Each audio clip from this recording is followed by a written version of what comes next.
আমাকে যে মানুষটি বিয়ে করল তার আগের স্ত্রীর একটা ছেলে সন্তান আছে। তার স্ত্রী মারা গেছে। এখন তার ছেলেটিকে দেখাশোনা করার জন্য আমাকে বিয়ে করেছে। ছেলেটার নাম রাজু। বয়স 12 বছর হবে। আমিও জেনেই বিয়ে করেছিলাম। আমার স্বামী আমায় বিয়ে করেছিল তার কারণ তার ছেলে রাজুকে দেখাশোনা করার জন্য। কিন্তু রাজু ছেলেটি আমার দিকে খারাপ দৃষ্টিতে চেয়ে থাকত। আমি বুঝতে পারতাম সে আমার কাছে কি চায়। একদিন স্বামী একটা কাজের শহরে চলে গেলেন, আর এর মধ্যে বাড়িতে কেউ ছিল না। রাতে রাজু বলল, মা, আমি আমার রুমে একা ঘুমাতে পারবো না। অথচ তার বাবা বাড়িতে থাকতে সে তার নিজের রুমে ঘুমাতো। আমার রুমে ঘুমানোর জন্য আমার প্রতি রাতে বলতো। আমার আসল মা বেঁচে থাকলে আমাকে না করতে পারত না। তুমি মুখে মুখে না করে দিলে এসব বলে কান্না করতে লাগলো। আমি বলেছিলাম, এখন তুমি বড় হয়েছ, তোমার আলাদা রুমে ঘুমাতে যাওয়া উচিত। রাজু মাঝে মাঝে আবদার করত আমি যেন তাকে গোসল করিয়ে দেয়। একদিন তার কান্না দেখে এবং কেন আমার রুমে ঘুমাতে চায় এই বিষয়টা জানার জন্য আমি বললাম, ঠিক আছে, তুমি আজ আমার রুমে থাকবে। রাত যখন 3টা বাজে তখন রাজু আমার সাথে যা করেছিল তা শুনলে তোমাদের চোখ কপালে উঠে যাবে। তাহলে আসল ঘটনাটা বলি। তার আগে আপনারা যারা আমাদের এই ছোট্ট চ্যানেলটির নতুন দর্শক তারা চ্যানেলটি সাবস্ক্রাইব করে আমাদের সাথে থাকবেন। আজ আমার বিয়ে হয়েছে, বাকি সব নতুন বন্ধুর মতো। আমিও আমার বাসর ঘরে বসে আছি, কিন্তু আজ আমার মনে নেই কোনো সংকোচ, নেই কোনো স্বপ্ন, আর নেই নতুন সংসার সাজানোর ইচ্ছা। কারণ আজ প্রথমবার নয় যে আমি এভাবে নতুন বউ সেজে বসে আছি। এর আগেও ছিল এরকম একটি রাত যে কারোর জন্য এভাবেই বসেছিলাম। আজ হয়তো সব একই রকম, শুধু মানুষটি বদলে গেছে। হঠাৎ দরজা থেকে কারো আসার আওয়াজ শুনলাম। সে আর কেউ নয়, আমার নতুন স্বামী শাহজাহান। আমি উঠে সালাম করলাম। শাহজাহান বলল, সালাম করা লাগবে না, বরং আপনি বিছানায় শুয়ে পড়ুন। আমিও সোফায় শুয়ে পড়ি। সালমা বলল, না না, আপনি বিছানায় ঘুমান, আমি সোফায় থাকতে পারবো।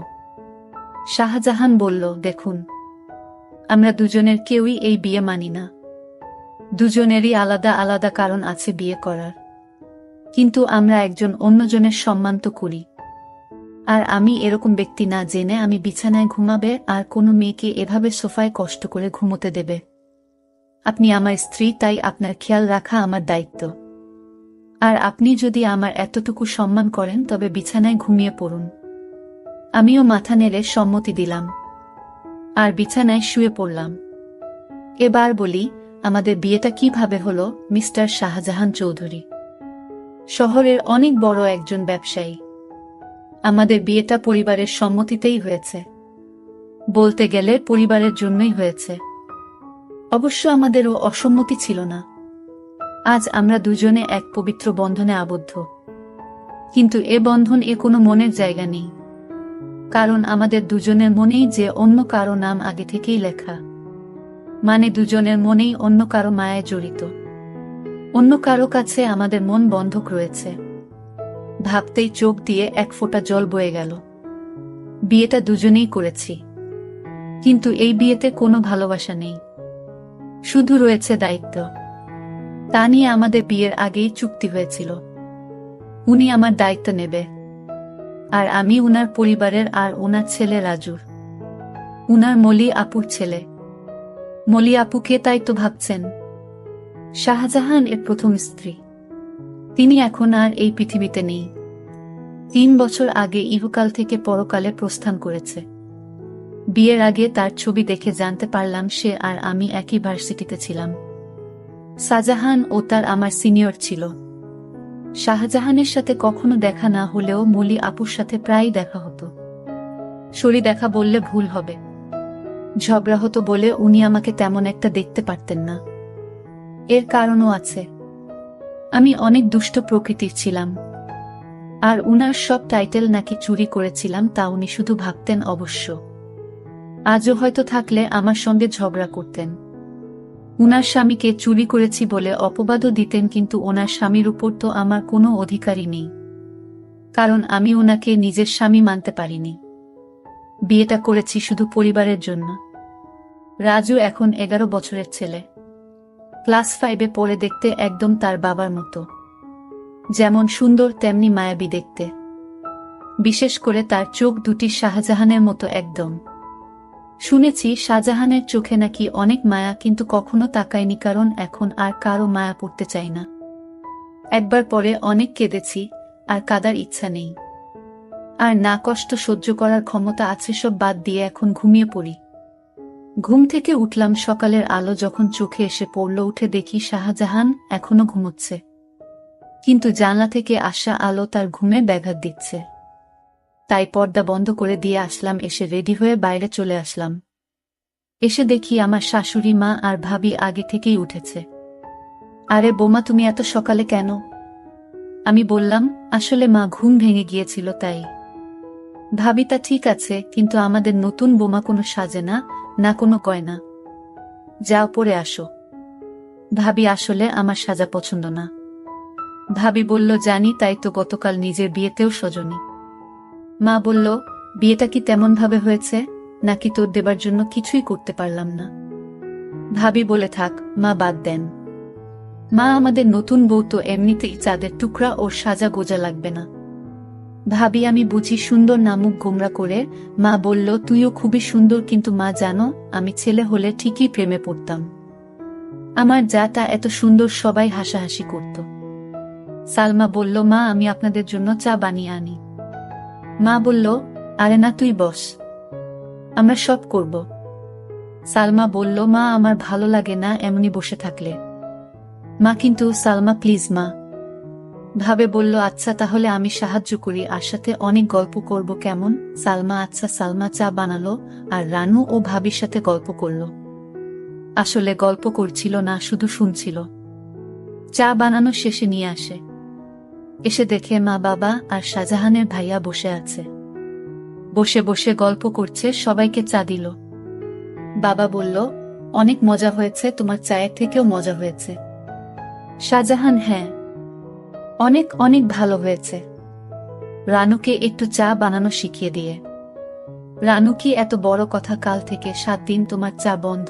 বাবা বলল, না না, আমি তো দুষ্টুমি করে বলেছি। তুমি তো জানো আমি চা ছাড়া থাকতে পারি না। এভাবে সবাই চা খেয়ে নিলাম। তারপর আমি আমার স্বামী রুমে গেলাম, গিয়ে দেখি অবাক কাণ্ড। শাহজাহানের ছেলে, অর্থাৎ আমার স্বামীর ছেলে তো আমারই ছেলে, সে তো বড় দুষ্টু হয়ে গেছে অল্প বয়সে। মনে হয় পেকে গেছে। গিয়ে দেখি একটা পুতুল হাতে নিয়ে বলছে, তুমি কবে আমার হবে মা, কবে আমায় কাছে টেনে নেবে? আমি যে আসতে পারছি না মা। আমি অবাক হয়ে তার কথাগুলো শুনতে পেলাম, কোনো মাকে সে চায়, আর মায়ের কাছে তার কিসের চাওয়া? আর তার মা তো বেঁচে নেই। তাহলে আমাকে নিয়ে কিছু বলছে নাকি? এত ছোট ছেলেই বয়সে পেকে গেছে। কি বলছে কিছুই বুঝতে পারছি না। কিছুদিন পর আমার স্বামী ব্যবসার কাছে বাইরে গেলেন। কিছুদিনের জন্য রাজু ছেলেটি আমার দিকে সব সময় এক অদ্ভুত দৃষ্টিতে তাকিয়ে থাকে। মনে হয় তার চোখের ভিতর হাজারো পিপাসা। আমি হঠাৎ জিজ্ঞেস করলাম, এই রাজু, তুমি এভাবে আমার দিকে তাকিয়ে কি দেখছো? আমি আপনার চেহারা দেখছি। আপনার চেহারায় এতটাই মায়া যে আপনার চেহারায় আমি একটা অদ্ভুত জিনিস দেখতে পাই। আমি তো তার কথা শুনে অবাক, এতটুকু বাচ্চা ছেলে এসব কি বলে? হঠাৎ আমাকে জিজ্ঞেস করে ফেলল, আচ্ছা মা, তুমি বাবাকে কেন বিয়ে করলেন? আমি বললাম, দেখো তুমি ছোট মানুষ, আর তাই তোমাকে দেখাশোনার জন্য তোমার বাবা আমাকে বিয়ে করেছে। রাজু ইদানিং দেখছি আমার দিকে অদ্ভুত দৃষ্টিতে তাকিয়ে থাকে। আমি যেখানে যাই সেখানে আমাকে ফলো করে। আমি গোসল করতে গেলাম। রাজু বলছে, মা অনেক দিন হলো আমার মা আমাকে গোসল করিয়ে দেয় না, আমাকে ভাত খাইয়ে দেয় না। মা, তুমি তো আমার মা, যেহেতু আমার আগে মা মারা গেছে।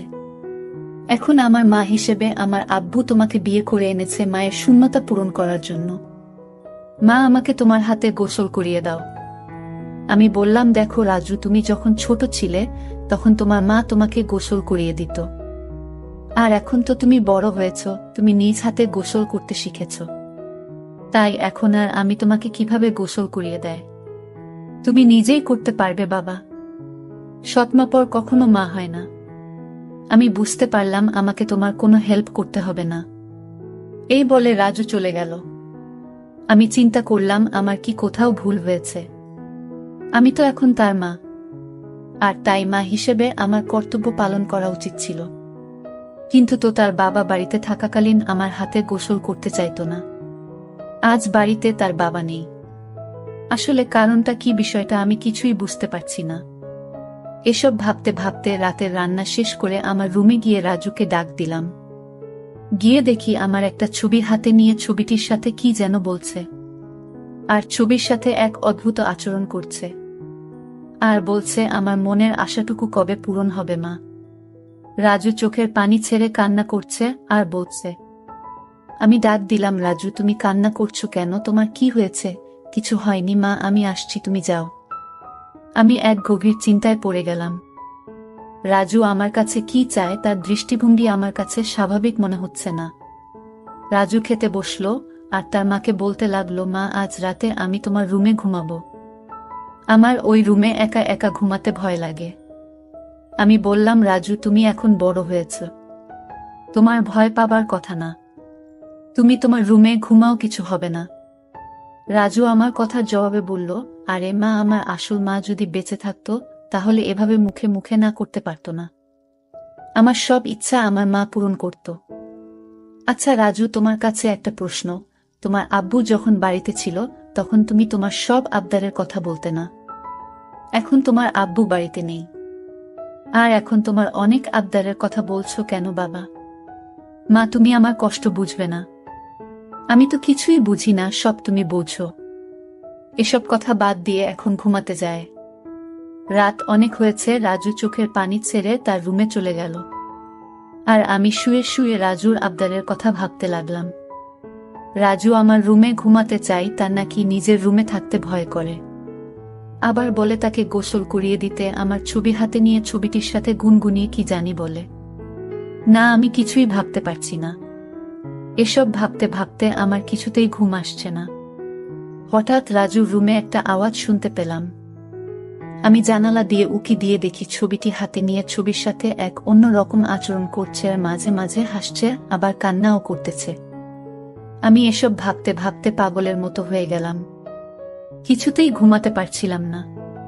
কিন্তু হঠাৎ আমার মাথায় একটা বুদ্ধি এলো। আসলে রাজু আমার কাছে কি চায় তা আমার জানতে হবে। তাই আমি সিদ্ধান্ত নিলাম, আমি আমার রুমে তাকে থাকতে দিব, আর আমি ঘুমাবো না, ঘুমের ভান করে থাকব। তাহলে বুঝতে পারবো আসলে রাজু আমার কাছে কি চায়, তা স্পষ্ট হয়ে যাবে।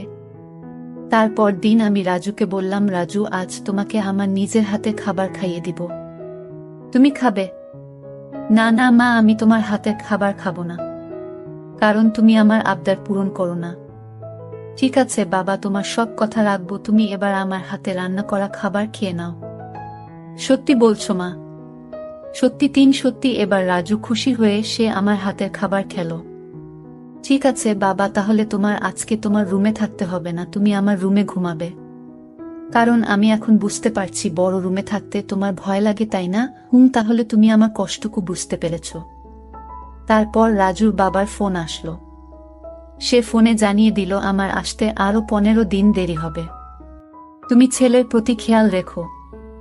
আমি মনে মনে একটু খুশি হইলাম, কারণ যদি আমার স্বামী এসে পড়তো তাহলে রাজু আমার কাছে কি চায় তা হাতে নাতে ধরতে পারতাম না। ভালোই হলো। তারপর রাতের খাবার খেয়ে রাজুকে ডাক দিলাম, রাজু তুমি আমার রুমে আসো, আজ তুমি আমার রুমে ঘুমাবে। শুধু আজ নয়, যতদিন তোমার বাবা আসবে না ঠিক ততদিন পর্যন্ত, বুঝলে? লক্ষ্য করলাম রাজু অনেক খুশি হয়েছে। তারপর রাতে ডিনার করে আমি ঘুমের ভান করে শুয়ে রইলাম। এদিকে রাজু শুয়ে পড়ল। রাত যখন 3টা বাজে তখন দেখি রাজু ধীরে ধীরে বিছানা থেকে উঠে পড়ল। তারপর রাজু ভালো করে আমাকে দেখল আমি ঘুমিয়েছি কিনা। তারপর ধীরে ধীরে আমার কাপড়ের আঁচলটা বের করল, কারণ কাপড়ের আঁচলে আমার ঘরের আলমারির চাবি ছিল। আমি যেন আর না পাই, আর তাই সে ধীরে ধীরে চাবিটা আঁচল থেকে তার হাতে নিয়ে নিল। তারপর আলমারিতে থাকা তার মায়ের স্বর্ণের গহনা ছিল, আর আলমারিটা খুলে সকল স্বর্ণ অলংকার সে একটা শপিং ব্যাগে নিয়ে নিল। ব্যাগ তার রুমে নিয়ে রেখে আসলো। তারপর চাবিটা আঁচলে বেঁধে রেখে দিল। তারপর ঘুমিয়ে পড়ল। আমি ঘুম থেকে জেগে উঠি। এটা কি করলো? এতটুকু একটা ছেলের সাহস দেখে আমি অবাক হচ্ছি। সেসব স্বর্ণ অলংকার চুরি করলো, আর এই বয়সে তার এত স্বর্ণ বা টাকা দরকার কেন? আমি তাকে কিছুই বলিনি। সকালে উঠে রাজু বলল, মা, তাড়াতাড়ি খাবার দাও, আজ একটু জলদি স্কুলে যেতে হবে। ঠিক আছে, আমি নাস্তা দিচ্ছি, খেয়ে স্কুলে যাও। সে তাড়াহুড়া করে খাবার খেয়ে ব্যাগটি নিয়ে ঘর থেকে বের হতেই আমিও তার পিছু নিলাম। তারপর দেখলাম একটা স্বর্ণের দোকানে গিয়ে স্বর্ণগুলো বিক্রি করে দিল। তারপর এই টাকাগুলো নিয়ে কবরের চারপাশে বেড়া দেওয়ার জন্য কিছু সরঞ্জাম কিনল, আর সেই সরঞ্জাম নিয়ে গেল তার আসল মায়ের কবরের পাশে। আর মায়ের কবরের চারপাশে বেড়া দিয়ে খবরটাকে সুন্দর করে তুলল, যেন গরু ছাগল যেতে না পারে। আমি রাজুর এই দৃশ্য দেখে অবাক হয়ে গেলাম। এতটুকু একটা ছেলে, মায়ের প্রতি ভালোবাসা, কিন্তু চুরি করে কেন করল? পরে আমি রাজুকে বললাম, বাবা, আমি তোমার সব কার্যকলাপ দেখেছি, তুমি চুরি করলে কেন? মা, তুমি জানো এখন আমার মায়ের টাকা দিয়ে কিনা আমার বাবা আমার মাকে অনেক কষ্ট দিয়েছে, আর তাই আমি আমার মায়ের সম্পদ বিক্রি করে মাকে দিয়ে আসলাম। ভালো করেনি মা। বাহ রাজু, তোমার মতো সন্তান যদি প্রতিটি ঘরে ঘরে থাকতো তাহলে পৃথিবীটা অনেক সুন্দর হয়ে যেত। মায়ের প্রতি এমন ভালোবাসা দেখে আমি মুগ্ধ হলাম। সকল দর্শকদের উদ্দেশ্য করে বলতে চাই, যাদের মা বেঁচে আছে তারা খেয়াল রেখো, তাহলে দুনিয়া আখেরাতে শান্তি পাবে, সকল কাজে সফল হবে। আর হ্যাঁ, মা ছাড়া এই দুনিয়াতে আপন কেউ নেই। যার মা নেই তার এই দুনিয়াতে কেউ নেই। বন্ধুরা, আজকের গল্পটা কেমন লাগলো তা কমেন্ট করে জানাবেন। আর আপনারা কোন ধরনের গল্প পছন্দ করেন তাও কমেন্ট করে জানাবেন। সকলে ভালো থাকবেন, দেখা হবে নতুন কোনো ভিডিওতে। ভিডিওটি শেষ পর্যন্ত দেখার জন্য সবাইকে অসংখ্য অসংখ্য ধন্যবাদ।